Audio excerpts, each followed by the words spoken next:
안녕하십니까. 생생매거진 오늘 박은정입니다. 경북 고령에 있는 지산동 고분군을 비롯한 7개의 가야 고분군이 유네스코 세계유산으로 지정됐습니다. 유네스코 세계유산위원회는 가야 고분군이 동아시아 고대 문명의 다양성을 보여준다며 인류를 위해 보호돼야 할 유산으로 인정을 했는데요. 가야는 기원 전후부터 6세기 중반까지 낙동강 유역을 중심으로 번성한 작은 나라들입니다. 동시대에 존재했던 고구려나 백제, 신라와는 달리 옛 문헌에 남은 기록은 많지 않아서 미지의 왕국, 사라진 역사라는 인식이 적지 않은데요. 이 때문에 지배층의 무덤인 가야 고분군은 사라진 가야 문명을 복원할 수 있는 중요한 유물로 평가되고 있습니다.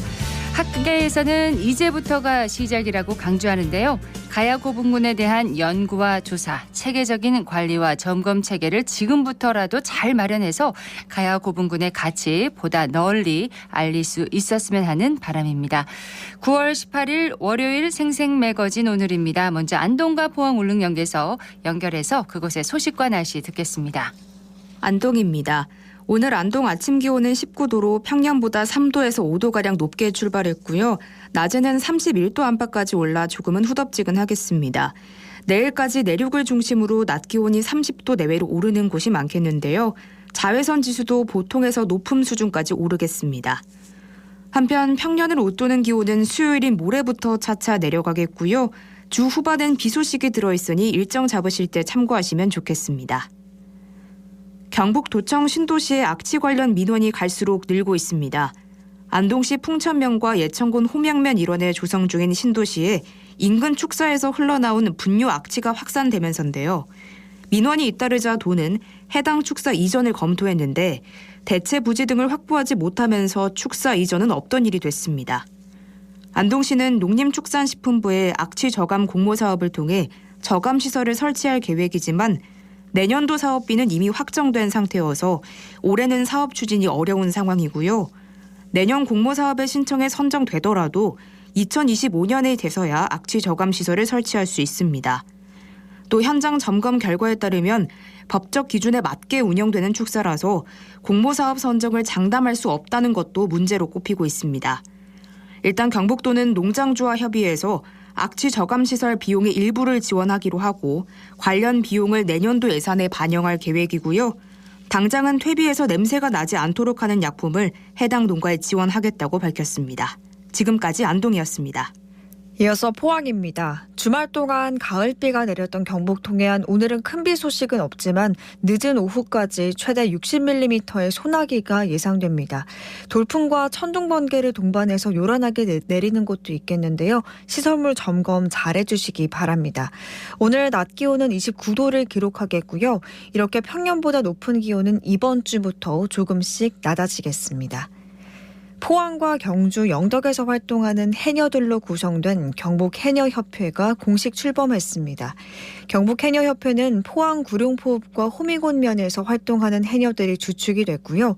경주와 영덕 지역 해녀들이 여기에 합류하면서 100여 명의 해녀가 단합해 공식 출범하게 됐습니다.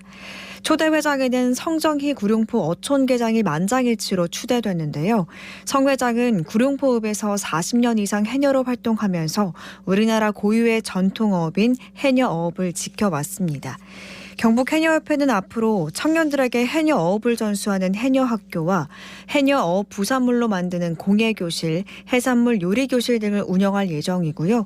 관광객을 유치하기 위해 미역 말리기와 해양 생태교실, 해변 쓰레기 줍기 등 다양한 행사도 준비하고 있습니다.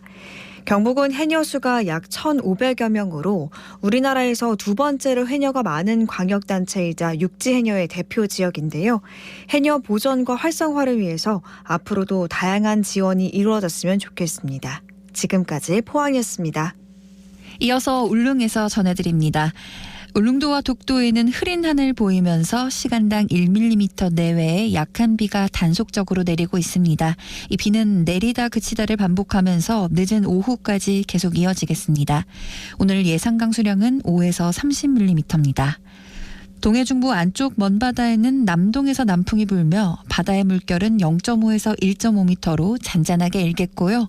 내일도 바다의 물결 0.5에서 1.5m로 계속해서 잔잔하게 일겠습니다.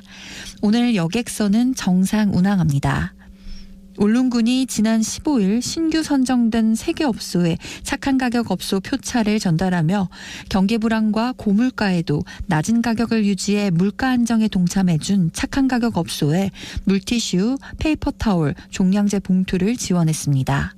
섬이라는 특수성으로 타 지자체보다 높은 생활 물가로 국민 생활이 매우 어려운 상황 속에서 3개의 업소를 추가 선정해 물가 안정과 서민 경제 살리기에 총력을 다한다고 밝혔습니다.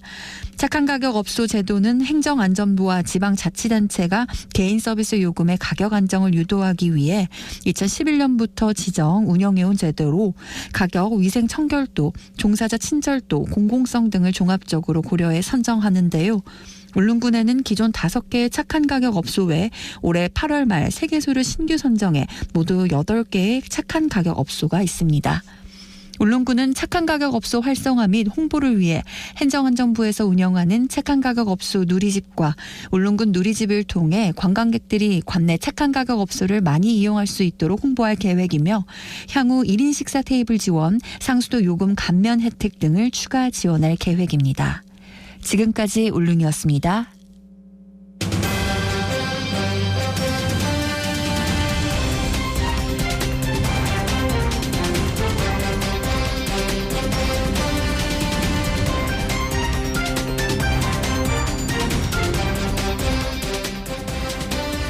(11시 12분) 지나고 있습니다. 서문시장과 함께 대구 전통시장의 양대 산맥이죠. 칠성시장이 시설 정비와 상인교육 등을 마치고 문화관광형 시장으로의 탈바꿈을 준비하고 있습니다. 장상훈 칠성종합시장 연합회장을 연결해서 자세한 얘기를 나눠보도록 하겠습니다. 장 회장님 안녕하십니까? 안녕하십니까? 네, 칠성종합시장 연합회장으로 지금 계신데 회장님도 지금 칠성종합시장에서 가게를 운영하고 계신 거죠? 예. 예, 본인 소개를 좀 해주시죠. 예. 안녕하십니까? 저는 칠성동에서 나고 자란 토박이로 40년 동안 칠성종합시장 내에 대구 능금시장에서 과일 가게를 운영하면서 현재는 칠성종합시장 연합회 회장을 맡고 있는 장상훈입니다. 네, 반갑습니다. 반갑습니다. 과일 가게에서 주로 어떤 품목을 많이 판매를 하십니까? 예전에는 네. 뭐 사과라든지 이런 과일을 했는데 요즘은 저희는 그 수박만 전문으로 하고 있습니다. 그러시군요. 지금은 수박이 거의 끝물이죠? 거의 끝이 나가지 지금 않나요? 하우스 수박은 1년 내내 출하가 되고 있습니다. 그러시군요. 칠성종합시장에서 과일 가게를 운영하고 계신데 다음 주가 추석입니다. 지금쯤이면 제수용품 마련하러 많이들 오시죠? 예, 많이 오죠. 예전에는 네. 미리 제수용품 장을 많이 보고 했지만은 요즘 명절에는 차례가 많이 간소화되어서 제수용품 장을 보는 거는 조금 간소화되어 좀 줄었습니다. 네. 명절을 바로 앞두고 잠시 며칠만은 시장에 많이 북적이는 편이고 시장 보는 양이 많이 줄었다고 지금 생각합니다. 예. 주로 어떤 식품들 많이 장만하러 오세요? 뭐 수산이라든지 과일이라든지 뭐 야채 네. 종류입니다. 그렇군요. 그런데 보통 그 칠성시장이라고 많이 부르거든요. 예. 근데 칠성종합시장이라고 하니까 낯설긴 합니다. 그렇죠. 설명을 좀 해주세요. 예. 그 칠성종합시장은 10개의 단위시장과 다양한 전문 상가 거리, 골목 상가 등 많은 시장들이 모여 있어 네. 칠성종합시장이라고 명칭하기로 했습니다. 예. 그러면은 그 안에 시장들이 많죠? 칠성시장 안에 어떤 시장들이 있습니까? 칠성시장 안에, 종합시장 안에는 네. 뭐 말 그대로 칠성시장이 있고 청과시장, 뭐 삼성시장, 대구 능금시장, 뭐 주방 가구 그리고 문구 왕구 네. 고시장 여러 시장이 보여 있습니다. 이런 시장들을 다 통합해서 칠성 종합시장이라고 이렇게 부르는군요. 그렇죠. 예. 칠성 종합시장의 상권 르네상스 사업이 이달에 완료된다고 하는데 네. 어떤 사업들이 추진됐습니까? 지난 2018년도에 칠성 종합시장은 칠성동 일대 전통시장 9곳을 한 구역으로 묶어서 중기부 상권 르네상스에 칠성 종합시장이 공모에 선정이 되었습니다. 5개년 사업으로 총 사업비 80억을 투자해 재태한 노후시설을 정비하고 시설물을 확충했으며 환경 개선 등의 상권 활성화 사업이 진행되었습니다. 네. 뿐만 아니라 상인 친절 교육과 세무, 노무 등 전문가의 컨설팅으로 전문성을 더했고 맛 좋은 칠성 종합시장표 수제 맥주 등 특화 상품도 개발해서 관광 요소를 더했습니다. 네. 이 5개년 사업이 이달에 완료됐다는 거군요. 네. 예. 문화 관광형 시장으로 또 거듭날 준비도 하고 계신다면서요? 예. 지금 우리가 준비하고 있는 거는 포토존과 네. 이정표가 더 들었었고 종합 안내도도 제작이 되었습니다. 오. 문화예술축제도 예정이 되어 있습니다. 네. 지난달 28일에는 칠성 종합시장 인근 칠성 마당에 설치된 야외 무대에서 음악회도 열렸습니다. 신청만 하면은 무료로 무대를 사용할 수 있으며 시장 방문하시는 분들에게는 볼거리와 즐길거리가 늘어날 것으로 기대가 됩니다. 예. 그리고 칠성 종합시장 커뮤니티 센터에는 역사 사진 전시관도 들어서서 시대별 시장의 모습도 볼 수 있습니다. 그렇군요. 상인 등 기성세대에게는 과거의 추억을 선사하고 젊은 세대에게는 시장의 변화상을 알려주고 있습니다. 네. 요즘 밤에는 또 야시장도 개장을 하죠? 그렇죠. 지금 지하철 칠성시장역 4호 출구 옆에 네. 신천 둔치의 야시장 음식을 파는 매대에서 영업을 하고 있습니다. 오. 매주 화요일을 제외하고는 오후 6시에서 10시까지 손님 맞이를 나서고 있습니다. 네. 쉴 수도 있고 즐길 곳으로 인기가 많은 것으로 알고 있습니다. 그렇군요. 수제 맥주를 먹으면서 맛있는 음식을 먹고 즐길 수 있는 야시장이 되고 있습니다. 변모한 칠성 종합시장 모습 궁금합니다.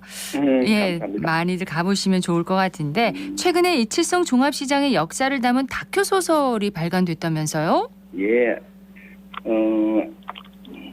책 제목은 네. 별별 상상, 별별 이야기입니다.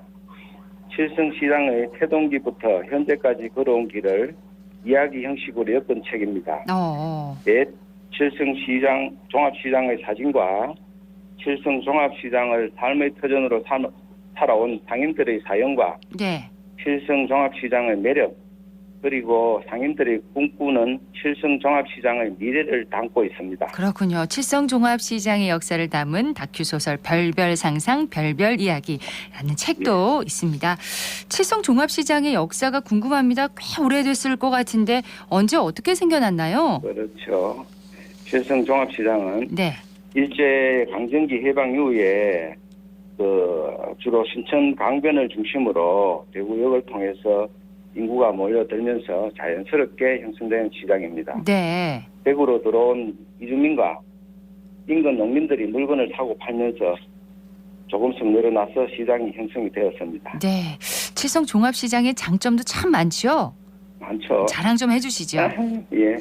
칠성 종합시장에는 없는 게 없습니다. 네. 과일과 채소, 의료, 수산, 축산, 그리고 주방용품, 전자, 옷, 문구, 왕구 등 거의 모든 제품을 갖추고 있습니다. 네. 또한 이 칠성 종합시장은 가격도 아주 저렴하게 판매를 하고 있습니다. 그렇습니다. 네. 없는 게 없다 이렇게 자랑을 해주셨는데 또 지금 가격도 사다. 네, 저렴하다.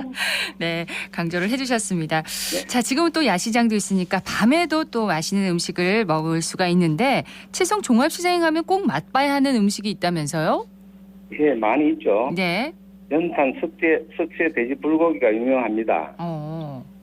맛도 좋고 가격도 저렴해서 네. 나이 드신 세대는 입맛이 그리워 찾아오시고 청년들은 가격이 저렴해서 가벼운 주머니로 푸짐하게 먹기 위해 식당을 찾습니다. 네. 고유의 연탄향을 즐기는 즐거운 맛을 볼 수 있습니다. 여기도 골목이 있다면서요? 예, 네. 위치가 그리고- 어딘지도 좀 자랑을 해주세요. 예. 그리고 보리밥도 정말 유명합니다. 네. 칠성종합시장 보리밥집의 역사는 무려 40년에 이릅니다. 30여 가지 반찬에 푸짐한 인심까지 가득 느낄 수 있습니다. 단 새벽에 오는 사람들이 주요 고객인 만큼 오후 2시가 넘으면 문을 닫습니다. 아, 예. 오후 4시나 5시 지나면 보리밥 맛을 보기 어렵죠. 너무 늦게 가면 안 되는군요. 예. 네. 또 있나요? 그리고 국물이 진한 곰탕집들이 칠성종합시장의 명물 중 하나입니다. 네. 또 해가 질 무렵에는 장어골목과 해산물 식당들이 영업을 시작하고 그 외에 야시장 음식도 칠성종합시장에 온다면 꼭 맛보시기를 바랍니다. 네. 칠성종합시장의 풍경이 이렇게 그려집니다. 연탄석쇠, 돼지불고기, 보리밥, 곰탕집, 맛있는 음식들도 이 칠성시장에 가시면 먹을 수가 있는 건데 한 가지 더 질문을 드리면요. 그 공영주차장 사업 지금 어떻게 됐습니까? 무산된 건가요?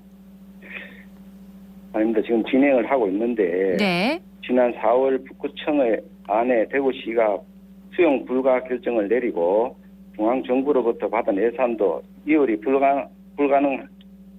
불가능해지면서 사업비가 자초의 위기에 놓여 있습니다. 네. 칠성종합시장 연합회와 북구청이 현재 대체 부지를 물색해서 전자주방시장 인근에 대구시 소유 부지를 무상으로 임대를 받아서 기계식 타워 주차장을 설치를 하려고 계획 중입니다. 사업 변경 승인을 위해서 대구시와 중기부의 협의도 무리 없이 이루어졌으면 하는 바람입니다. 네. 지금은 이 방향으로 추진을 하고 있다는 거네요. 예, 예.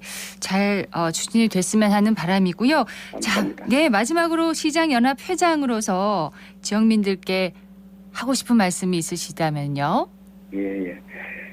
우리 칠성종합시장에는 대구에서 최고로 장보기 좋은 시장입니다. 우리 상인들을 위해 이번 추석 장보기는 칠성종합시장으로 많이 방문해 주시면 고맙겠습니다. 네. 오늘 말씀 즐거운- 고맙습니다. 예, 감사합니다. 네. 고맙습니다. 칠성종합시장이 5년 동안 상권 르네상스 사업을 추진했는데 이제 완료를 하고 문화관광형 시장으로 거듭났다고 합니다. 이제 추석 앞두고 전통시장 많이 찾으실 텐데 변모한 칠성종합시장으로 한번 방문해 보셔도 좋을 것 같습니다. 장상훈 칠성종합시장 연합회장이었습니다.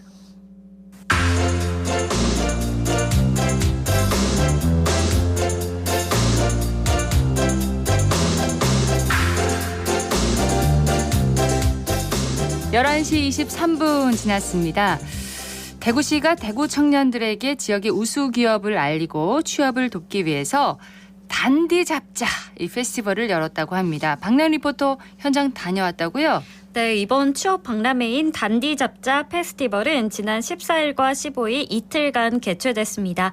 취업에 어려움을 겪는 대구 청년을 위해 지역 기업 소개와 구직 체험 등이 진행되는데요. MZ세대 맞춤 특강과 현직자 토크 콘서트도 함께 열렸습니다. 네. 현장의 소리와 참가자들의 이야기 전해드립니다. 그 움베르토 에코라는 굉장히 유명한 철학자이자 작가이자 교수님이 계신데 근데 이분이 완강한 무관심이라는 얘기를 했어요. 이게 뭐냐면 잘하는 일에 먼저 집중해서 하고 나머지 것들 일부러 관심을 안 둔다라고 얘기했어요. 이렇게 다양한 재능이 있는 분이 얘기했거든요. 네, 안녕하세요. 저는 대구대학교 사회복지학과 3학년 성별입니다. 아직 취업 준비는 아니지만 취업 관련 정보를 얻기 위해서 왔습니다. 제가 원하는 기업뿐만 아니라 되게 다양한 기업이 있다고 알게 되었고, 그리고 사회복지 분야에서 일해보고 싶다는 생각이 들 만한 기업들을 많이 만날 수 있었습니다. 담당자분께서 내년이나 올해 말에 인턴 채용 기간이 있다, 그때 한번 도전해봐라 해서 그런 기회까지도 얻게 되었습니다. 이런 잡자 페스티벌 같은 대구시 청년들, 청소년들한테 취업 관련된 기회가 더 많이 생겼으면 좋겠습니다.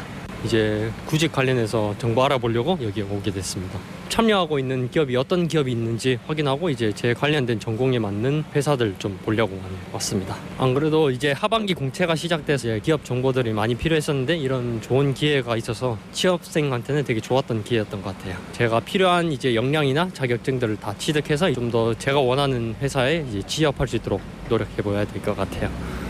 네, 이 단디 잡자 페스티벌 여기서 잡자의 잡이 직업이라는 것을 뜻하는군요. 네, 맞습니다. 그렇군요. 지역 우수 기업이 직접 참여해서 채용 상담을 진행했다고 하니까 청년들에게도 도움이 됐을 것 같은데 어떤 기업들이 참여했나요? 네, 현장에는 고용 친화 기업, 가족 친화 인증 기업, 공공기관 등 지역 우수 기업 47개사가 참여했는데요.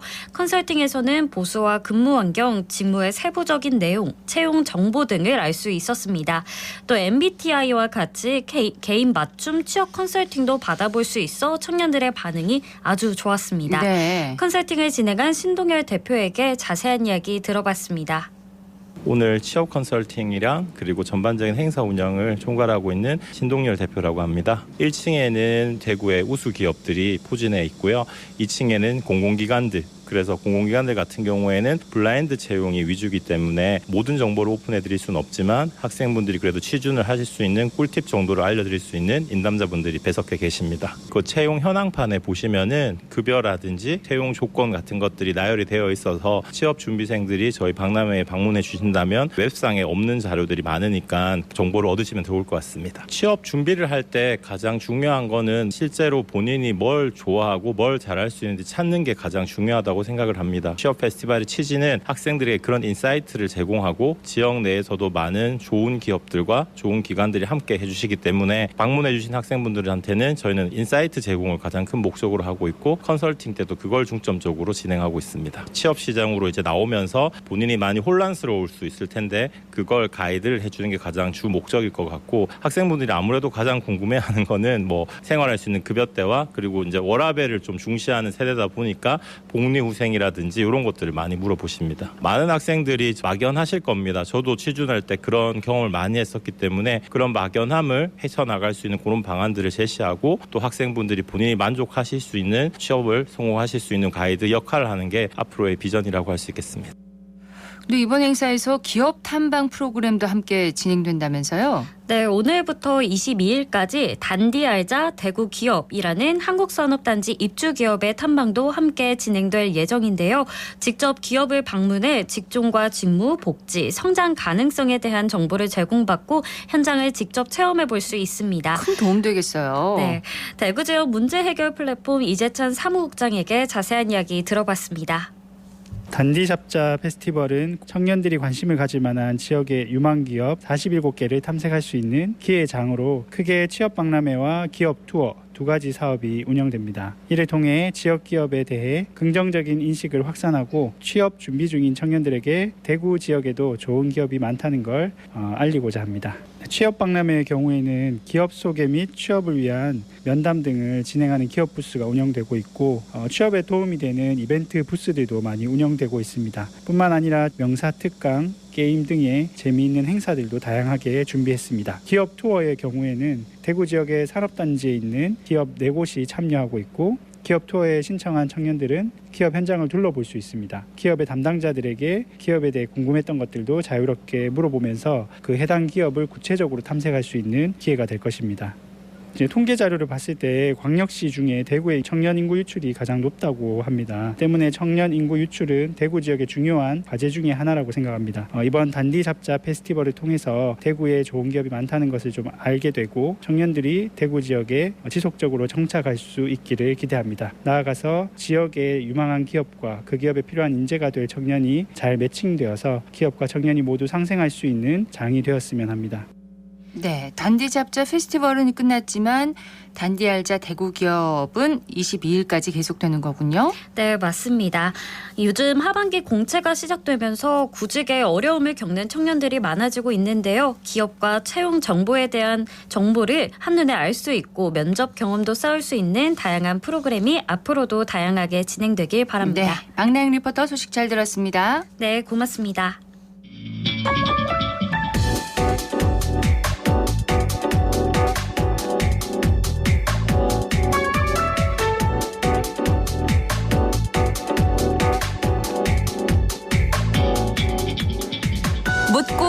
그리고 생각과 마음을 나누는 방송.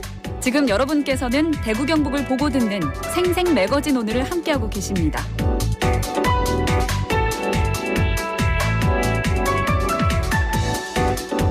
월요일 생생매거진 오늘입니다. 11시 30분 지났고요. 기자의 눈으로 지역의 현안과 이슈를 들여다보는 시간입니다. 매일신문의 최원영 기자와 함께합니다. 어서 오세요. 네, 안녕하세요. 자, 오늘은 어떤 얘기를 해볼까요? 예, 유치원과 초등학생들의 수학여행, 현장 체험 학습이라고 하죠. 여기에 이제 전세버스를 금지한다라는 법제처 6건 해석이 나오면서 우리 지역 교육 현장에 일대 혼란이 일었는데 이 내용 한번 살펴보겠습니다. 지금까지는 보통 전세버스를 이용을 한 거잖아요. 예, 맞습니다. 예. 예. 어떻게 시작된 내용입니까? 예, 논란은 이제 지난달 시작됐는데요. 법제처 6건 해석에 따라서 이 경찰청이 어린이 현장 체험 학습에 운행하는 전세버스는 어린이 통학버스, 일명 노란버스로 신고하라라는 지침을 내리면서 발생했습니다. 이게 지난해 10월에 법제처가 제주교육청에 비상시적인 현장 체험 학습도 이제 도로교통법상 13세 미만 어린이 통학버스 이용 대상에 해당하냐라는 질의에 대해서 네. 이 법제처가 교통사고 위험에서 어린이를 보호하기 위해서 이 비상시적인 현장 체험 학습도 이 교육 과정의 하나이므로 이 어린이 통학버스를 이용하라라고 이제 답하면서 이제 시작이 됐습니다. 네. 그래서 경찰청이 지난달 말에 교육부 그리고 보건복지부, 전세버스 운송사업조합 이런 곳들에 이 전세버스를 현장 체험 학습에 비정기적으로 운행할 때는 이 어린이 통학버스로 좀 신고를 해달라 이렇게 공문을 보냈습니다. 신고를 하고 운영을 하라 이 예, 뜻인가요? 그러니까 현장 체험 학습을 갈 때 전세버스를 대여하지 말고 이제 어린이 통학버스를 써라라는 얘기인 거죠. 네. 예, 그래서 이에 따라서 만 13세 미만 어린이가 재학 중인 각급 학교에서는 현장 체험 학습을 위해서 버스를 임대할 때 일반 전세버스를 이용을 하면 안 되고 또 어린이 안전장치를 완비한 이 어린이 통학버스, 관할 경찰서에 등록한 이 통학버스를 이용해야만 하는 그런 상황이 돼버린 겁니다. 네. 13세면은 중학교 1, 2학년까지도 포함되는 것 같은데요. 그렇습니다. 네. 자, 이 때문에 실제로 교육 현장에서는 현장 학습 취소 사태가 네. 지금 발생했다면서요? 그렇습니다. 이 경북 전세버스 운송사업조합에 따르면 지난 8일 기준 도내 유치원 그리고 초등학교 등과 이 하반기 현장 체험학습 대차 계약을 했던 이 전세버스 업체 12곳이 계약 취소에 처했는데요. 피해 규모는 전세버스 770대 그리고 3억 1,520만 원에 이릅니다. 네. 특히 경주 한 업체는 12개 학교와 맺었던 이 172대 대여 계약을 모두 취소당하면서 8,800만 원의 손해를 입기도 했습니다. 예, 그래서 이 부분에 대해서 법조계가 이 전세버스 업체 피해가 큰 경우에는 또 학교에 손해배상 책임이 있다라는 의견을 또 내기도 했습니다. 현실적으로 근데 이용할 수 네. 있는 어린이 통학버스가 그렇게 많지는 않을 텐데 네네. 전세버스 이용을 이렇게 무작정 막는 게 맞나 네. 이런 얘기가 나오겠는데요. 그렇습니다. 이 현장 학습 공백이 또 이렇게 이 때문에 현실화가 되니까 교육부는 이제 뒤늦게 사고 시에 학교에 대한 법적 지원에 나서겠다라는 방침을 내놓기로 검토를 했는데요. 네.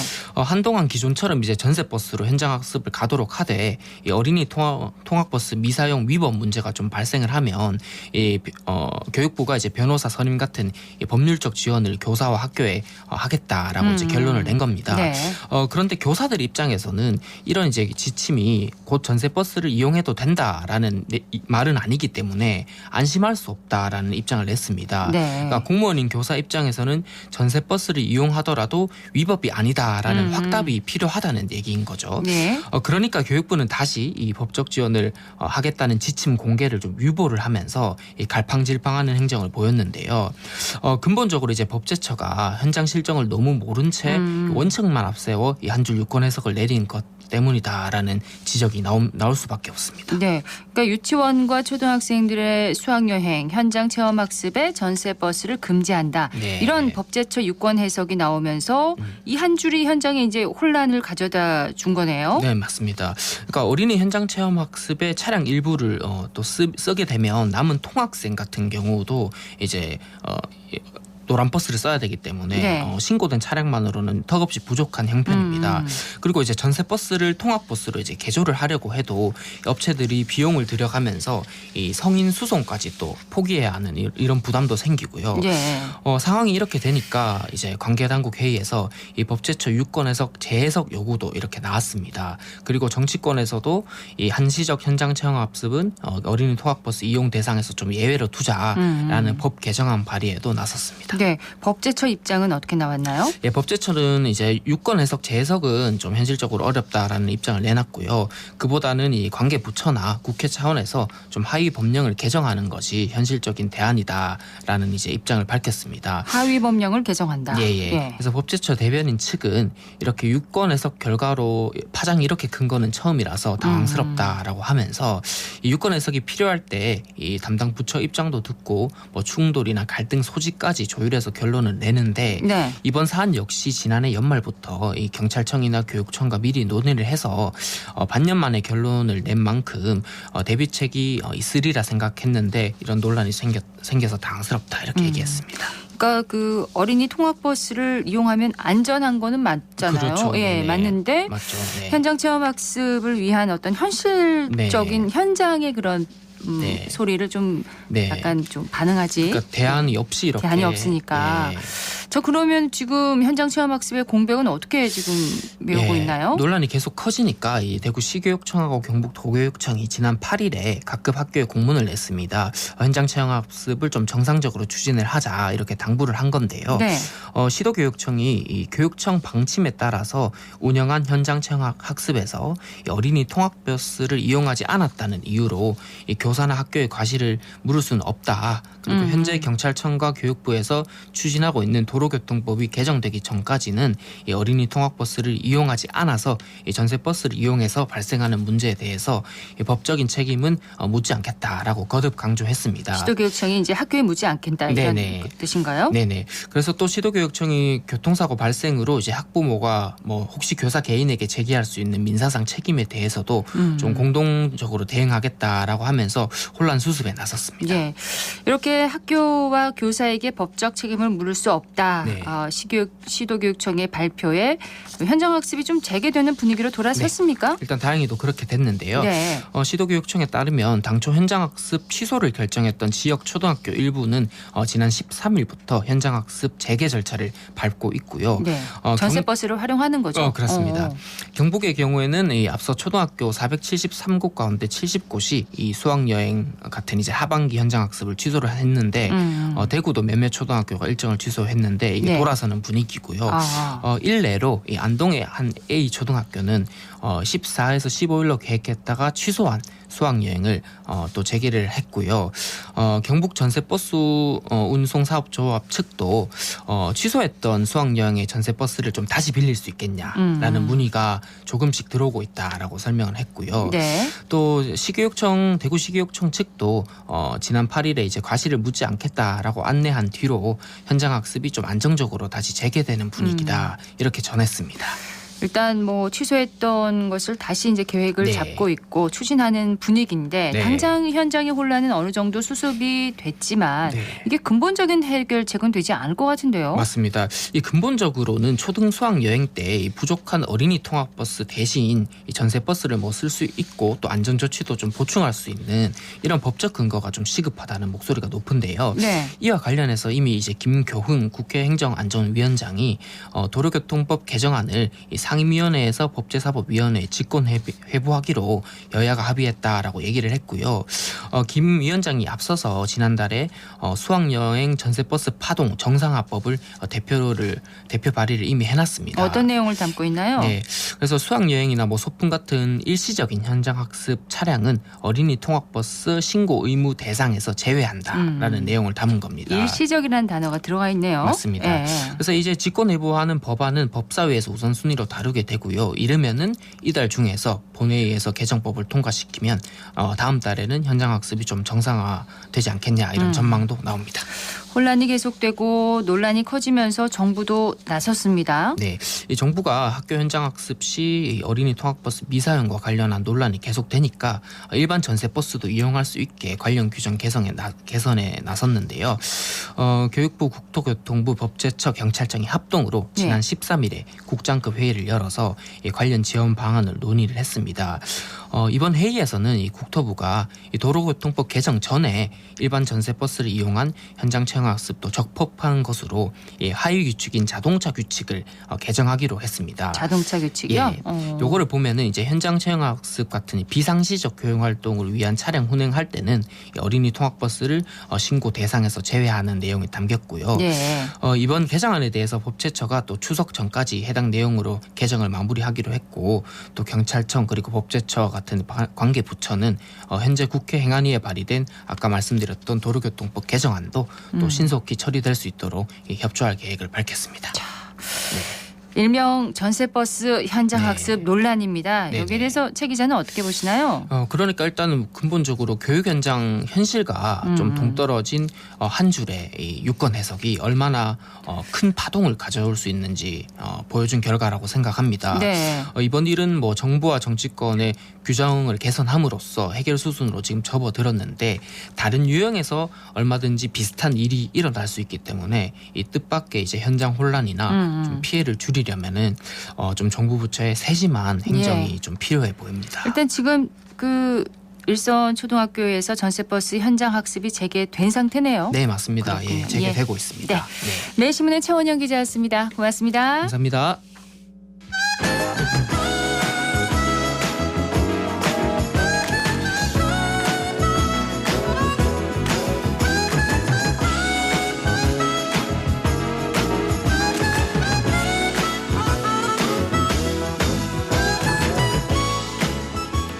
(11시 41분) 지났습니다. 이번에는 정치 알아야 바꾼다. 정치 알바 시간입니다. 김수민 시사평론가 연결합니다. 안녕하세요. 네, 안녕하십니까. 네.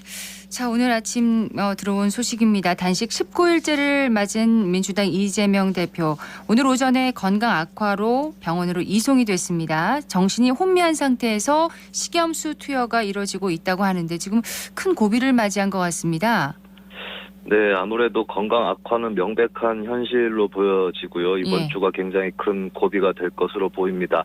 오늘 나온 일간지 사설들도 보면 중앙일보와 한겨레 신문이 다 같이 단식 중단을 요청하고 있는 그런 상황이고, 사실 뭐 단식이 계속돼야 된다라고 생각하는 사람은 이재명 대표 한 명인 것 같습니다. 네. 민주당에서도 모두 단식 중단을 해달라고 요청을 하고 있는 그런 상황이라서 일단은 이번 주 중으로 이 대표의 결심이 어느 쪽으로든 있지 않을까라고 생각이 들고요. 그리고 주목받는 게 내일입니다. 9월 19일 9.19 남북군사합의 기념 행사에 문재인 전 대통령이 참석을 하러 상경을 할 것으로 보이는데, 이 전후로 이재명 대표를 만나서 농성을 단식 중단을 권유한다든지 이런 가능성이 어느 정도는 또 남아있는 그런 상황이고요. 그리고 일단 이 대표의 단식 그 요구사항이, 대정부 요구사항이 상당히 좀 큼직하고 어쩌면 추상적인 편입니다. 그래서 이게 이제 수용되면서 단식이 풀릴 가능성은 상당히 낮다고 볼 수가 있겠고요. 다만 이제 민주당에서 한덕수 총리 해임 건의안을 추진하기로 했기 때문에 이걸 전후해서 더 큰 싸움을 위해서 단식을 푼다, 이런 결정이 내려질 가능성은 있어 보입니다. 네. 근데 그 검찰이 오늘 이 대표에 대해서 두 번째 구속영장을 청구를 했습니다. 국회에서는 조만간 체포동의안이 올라올 예정인데 이 검찰의 영장 청구 배경 좀 짚어주시고 민주당의 선택을 어떻게 전망하시는지요?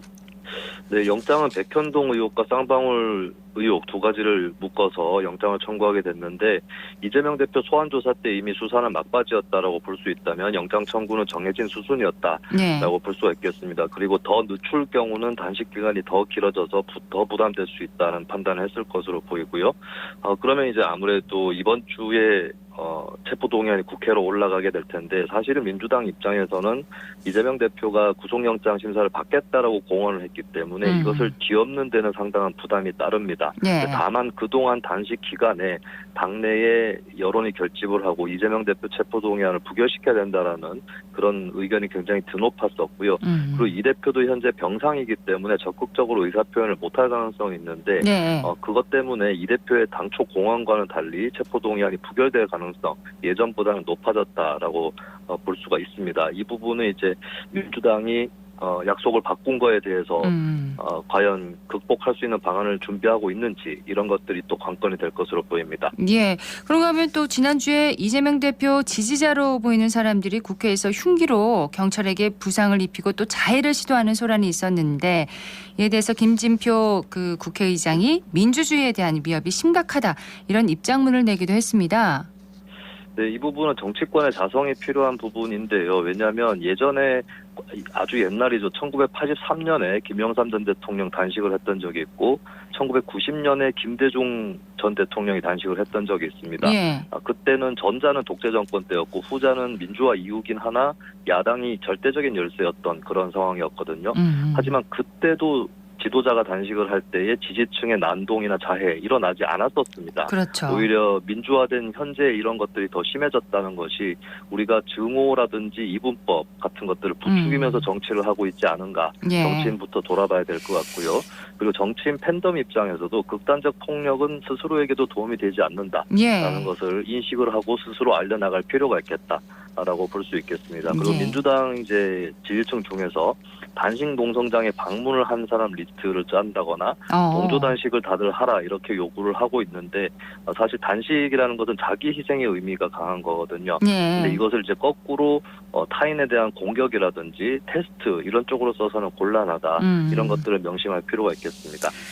자, 지난주 윤석열 정부 개각 인사가 발표됐습니다. 이 국방부 장관 후보자에는 국민의힘 신원식 의원, 문화체육관광부 후보자의 유인촌 전 장관, 또 여성가족부 장관 후보자의 김행 전 국민의힘 비상대책위원이 지명이 됐는데 이번 주에도 가장 큰 화제가 되겠죠?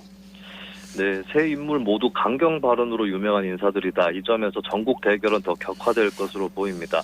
그리고 야당 입장에서는 도덕성 의혹부터 정책 평가까지 최대한 화력을 높일 것으로 보이고 있는 것이고요. 예. 일단 정부 여당으로서 넘어야 될 고비가 있다면 이럴 때는 이제 적극적으로 어떤 당파성을 갖지 않는 국민들이 뭘 볼 거냐 이거를 이제 참고를 하면 될 텐데 아마도 오래전에 장관을 했던 사람이 다시 나온다거나 또 이제 좀 논란이 클 수밖에 없는 사람이 나오는 것은 인재풀이 현 정부에 부족한 거 아니냐 이런 예. 의문이 제기가 될 것입니다. 이 부분이 이제 불식되는 것은 좀 어려워 보이는 것이고요. 마지막으로 관건으로 남아 있는 것은 후보자들의 태도일 겁니다. 태도. 강경 발언으로 유명할 때에 비해서 조금 수그러들고 자제하는 모습을 보이는지 또 대화가 통하는 사람인지 아닌지 이것이 이제 국민들이 좀 최후의 판단하는 잣대가 되지 않을까 이렇게 보입니다. 예, 개각에 이어서 또 대통령실 인사교체가 단행될 것이라는 전망도 나오는데 이번에 교체되는 인사들은 내년 총선 출마가 유력한 인사들이라는 점에서 관심을 모으거든요. 국민의힘에서는 지금 총선 차출이 필요하다고 하면서도 공천에 어떤 영향을 끼칠지 지금 긴장하는 분위기라면서요. 네, 대통령실에서 일하던 인사들이 총선에 어느 정도 공천을 받는 게 좋으냐 이것은 딱히 정답은 없는 문제입니다. 예. 다만 이제 현재 대통령 지지율이 여권 지지율을 끌어올릴 수준이라고 보이지는 않거든요.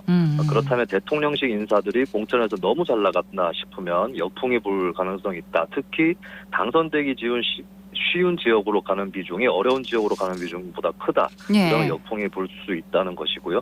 결국 공천에서 구체적으로 어떤 인사들이 경쟁을 하는지 이 구도가 잡히기 전에 공정한 공천 룰을 만드는 게 국민의힘 지도부의 과제가 될 것 같습니다.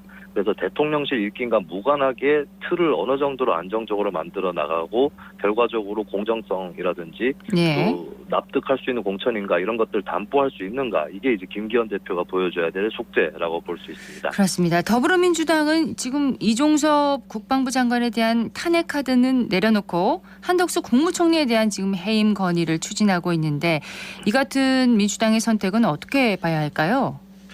네, 일단 민주당에서는 이종섭 장관 해임 요구를 우리가 했고 윤 대통령이 이걸 사실상 받아들였다라고 해석을 하고 있는데 예. 윤 대통령이 이 장관 문제에서 어떤 사과를 한다든지 이 장관에게 책임을 물린다 이런 발언이나 입장을 피력한 적이 없습니다. 그래서 이것은 동상이몽이다라고 볼 수밖에 없을 것 같고요.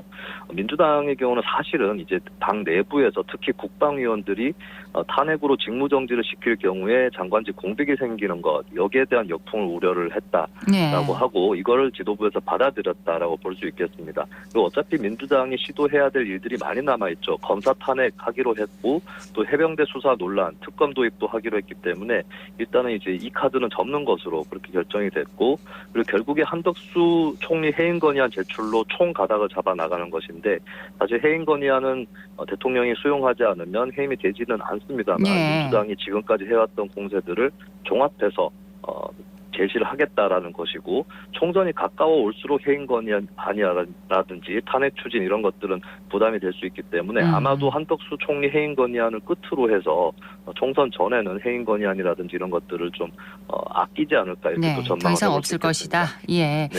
그리고 감사원이 문재인 정부 시절 통계 조작이 일어났다는 감사 결과를 발표하고 검찰에 수사를 의뢰했는데요. 문 정부 인사들은 즉각 반박했는데 앞으로의 쟁점을 좀 짚어주시죠. 네, 이게 법적으로 어떻게 판가름 날 건지는 일단 통계법을 봐야 될 것 같은데요.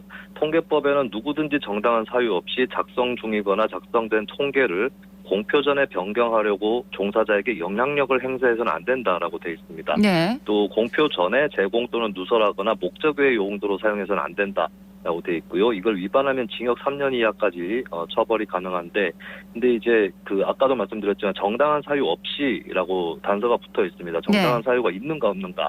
이게 관건이 될 것 같고요. 정당한 사유. 예. 네, 그리고 새로운 통계 작성이나 기존 통계 변경을 위해서 관계기관이나 전문가에게 의견을 구할 때라든지 몇 가지 예외 사항이 있습니다. 그래서 일단 감사원 발표만 보면은 작성 중이거나 작성된 통계를 공표 전에 누설 제공하고 변경하려고 영향력을 끼친 행위까지는 있었던 걸로 보이거든요. 근데 예외 사유에 해당하는지 정당한 사유가 있는지 이 부분이 이제 최후의 법적인 관건이 될 것 같습니다. 수사와 재판을 거쳐서 사법적인 판단이 나오기까지는 시간이 꽤 걸리겠지만 그 전에 이 정치권 공방은 치열해질 가능성이 큰 것 같은데 각 당이 어떤 태도로 공방에 임하게 될까요? 네, 국민의힘의 경우는 최근에 역사 논쟁을 펼쳤는데 사실 긍정적 효과를 봤다고 보기는 어렵습니다. 중도층 거부감 커졌고 보수층 일각에서도 피로감이 있는데 이걸 민생경제 논쟁으로 전환시킨다. 또 현 정부 심판론을 극복하기 위해서 전 정부 심판론으로 전환하려고 한다.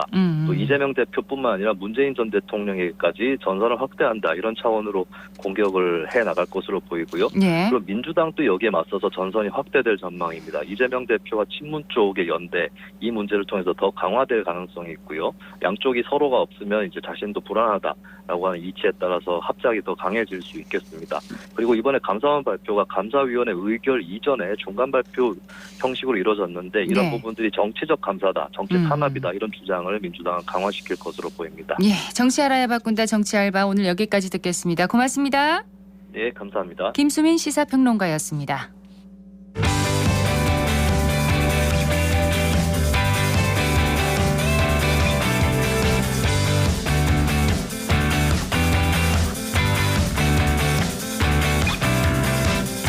클릭 정보 클립.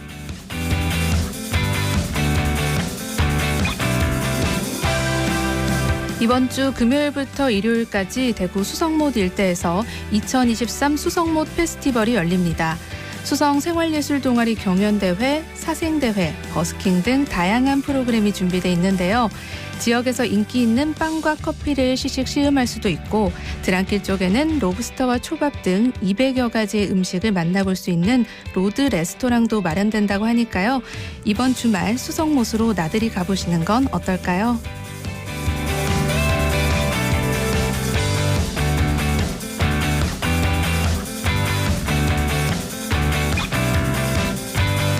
내일 오전 10시부터 오후 3시까지 대구 도시철도 반월당역과 동대구역에서 찾아가는 마을 세무사 상담실이 열립니다. 지방세 담당 공무원, 마을 세무사 등 20명이 참여해서 지방세와 국세까지 다양한 무료 세무 상담 서비스를 제공합니다. 세무 상담을 받기 어려운 시민들에게 맞춤형 상담을 해주는 프로그램이니 평소에 세무와 관련해 궁금한 점이 있었던 분들이라면 찾아가는 마을 세무사 상담실 이용해 보시면 좋겠습니다.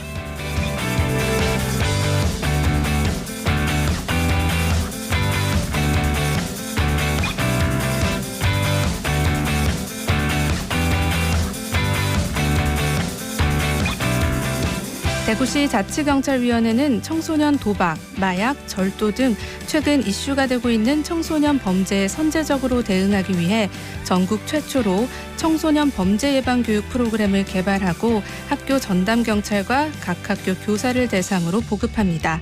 처벌에 대한 강조를 통해 범죄 예방 효과를 높이려 한 기존의 프로그램과 달리 이 프로그램은 교육 전문가들과 협력해서 자기 통제력을 강화하고 윤리적 판단과 도덕성을 강조하는데요. 이 프로그램을 통해 청소년 범죄가 줄어들길 바라봅니다.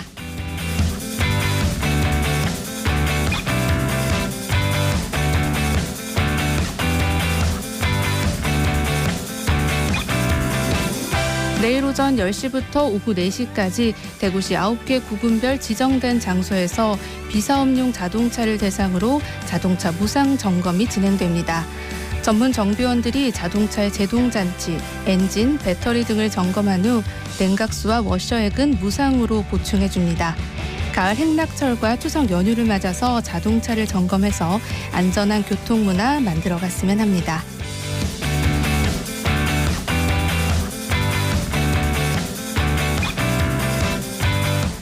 대구문화예술진흥원은 오늘부터 10월 11일까지 대구 생활문화센터에서 열리는 2023 전통문화 프로그램 시범 운영 사업에 참가자를 모집합니다.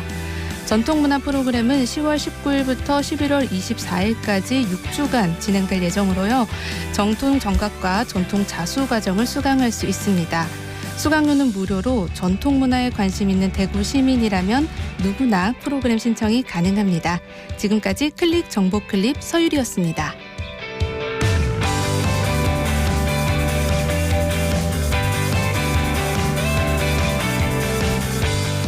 경상북도가 내년 자연재해 예방사업비로 총 2,800억 원을 확보해 2년 연속 전국 최다 비용을 투자할 수 있게 됐습니다. 올해와 비교해 사업지구는 14곳이 늘었는데요. 자연재해 예방에 관련 예산을 많이 확보할 수 있는 건 관련 공무원들이 애쓴 결과이기도 하지만 그만큼 자연재해 위험이 크다는 뜻이기도 합니다. 확보한 예산들 신속하게 집행이 돼서 내년에는 더 안전한 경상북도가 되기를 바랍니다.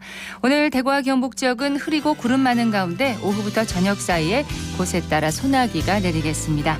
생생매거진 오늘 준비한 순서 여기까지입니다. 박은정이었습니다. 고맙습니다.